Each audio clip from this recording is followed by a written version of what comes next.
27 mars, Histoire de l'art, HA13, leçon 2. Donc l'artiste Eugène Delacroix, celui qui a fait le tableau, Ferdinand Victor Eugène Delacroix, qui est né le 26 avril 1798 à Charenton-Saint-Maurice, Seine, et le meurt le 13 août 1863 à Paris. C'est un grand peintre, majeur du romantisme, et apparu au début du 19e siècle en France.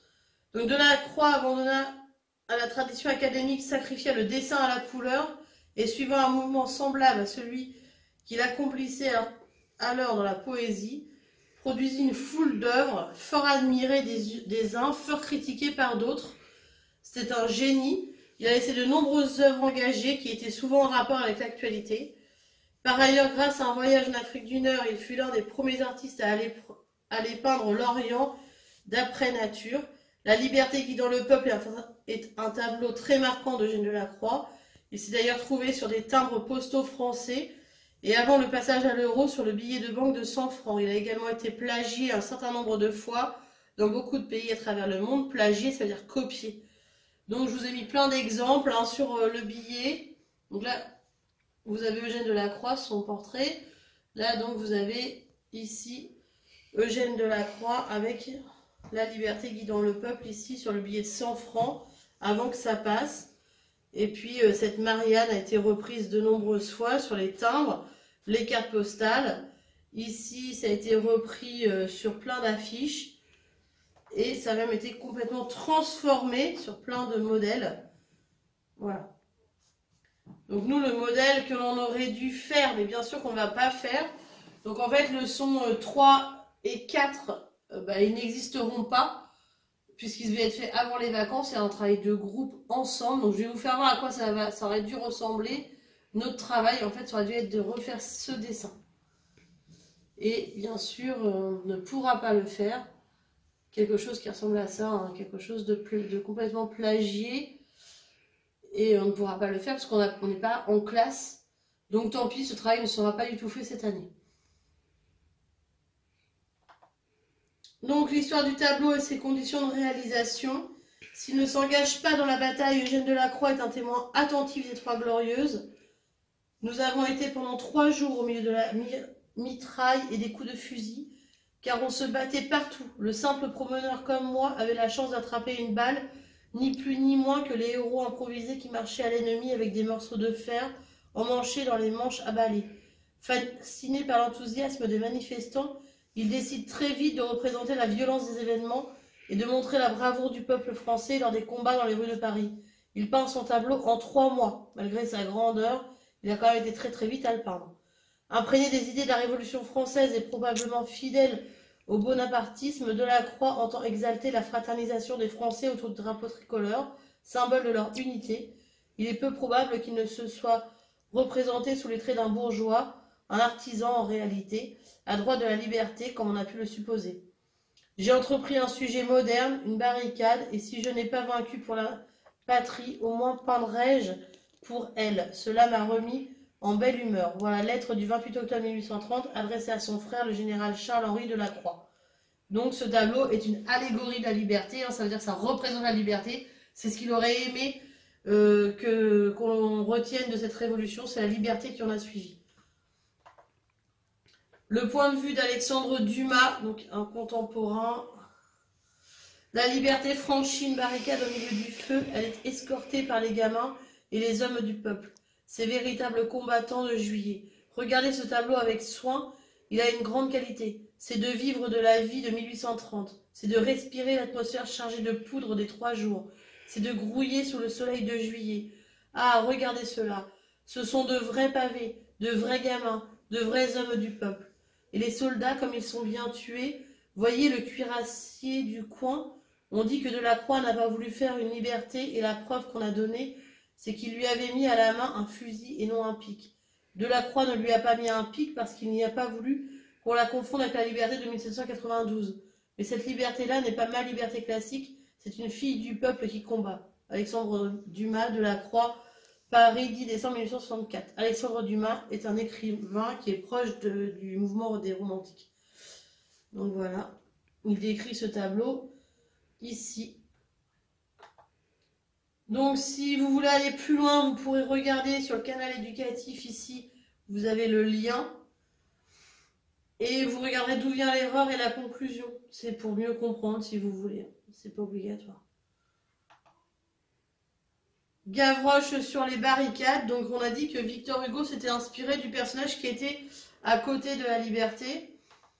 Ici, le petit garçon qu'il avait appelé Gavroche. Donc Gavroche sur les barricades. Le spectacle était épouvantable et charmant. Gavroche fusillé taquinait la fusillade. Il avait l'air de s'amuser beaucoup. C'était le moineau becquetant les chasseurs.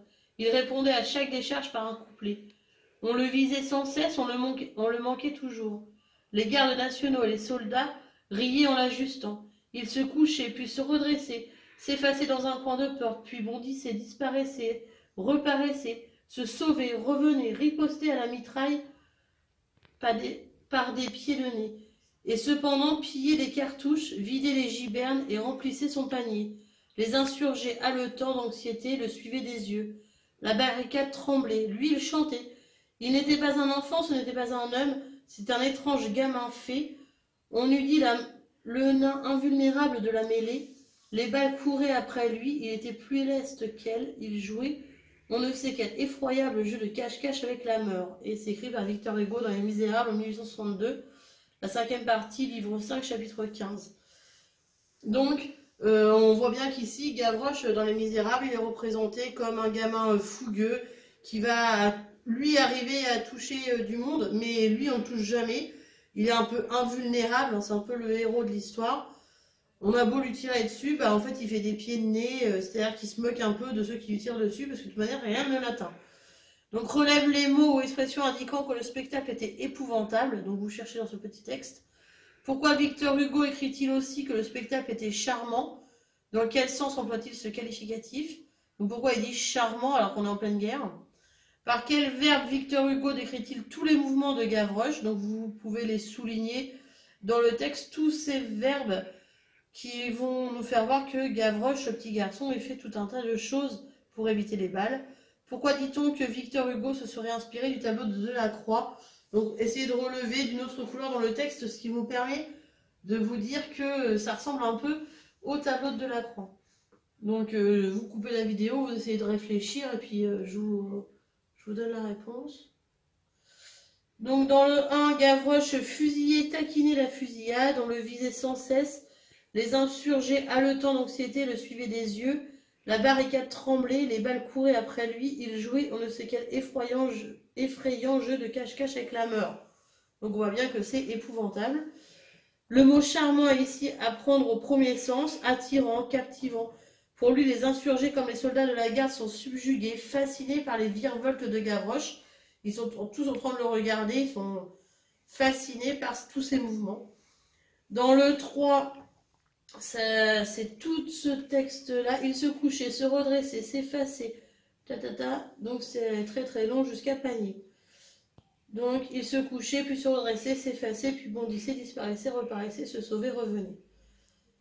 Et dans le 4, pourquoi dit-on que Victor Hugo s'est inspiré du tableau? Parce que le gamin de Paris que l'on retrouve aux côtés de la liberté sur les barricades en 1830 incarne l'audace et donne l'exemple comme le personnage de Gavroche dans Les Misérables.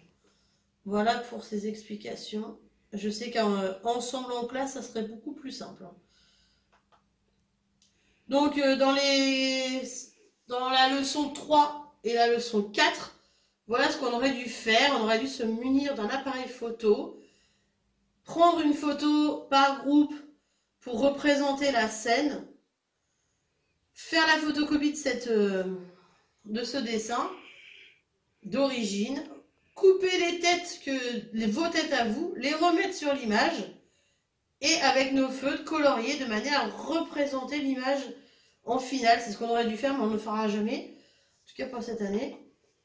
Donc du coup, c'était l'image qu'on aurait dû avoir, celle-ci. On aurait dû mettre nos têtes. Ici, je vais vous montrer ce qu'ont fait les camarades les années d'avant, les autres. Donc voilà, je vous fais voir ce que les copains des années d'avant ont fait. Donc voilà, ça aurait dû donner ça. Donc vous voyez, avec la liberté qui était représentée, les copains qui faisaient les mœurs, les copains ici et là qui faisaient Gavroche, pour qu'on puisse après découper les têtes.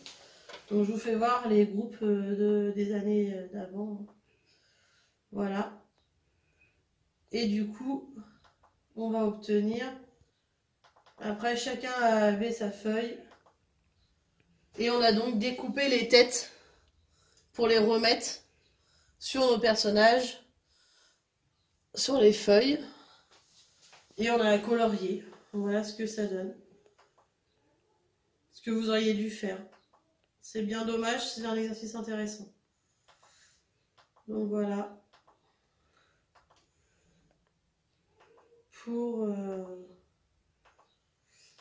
Pour l'exemple, du coup, il n'y aura plus d'histoire de l'art jusqu'aux vacances.